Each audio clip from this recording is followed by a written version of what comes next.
You ask Tiger to solve. This deals with linear equations with one unknown. The final result is x equals 4/3. Let's solve it step by step. Group all constants on the right side of the equation. Subtract 1 from both sides. Simplify the arithmetic.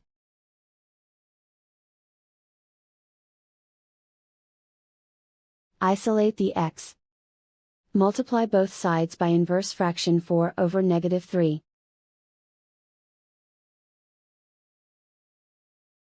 Move the negative sign from the denominator to the numerator. Group like terms. Multiply the coefficients. Simplify the arithmetic.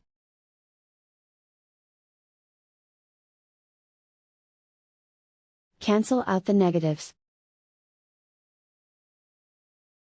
And so the final result is x equals 4/3.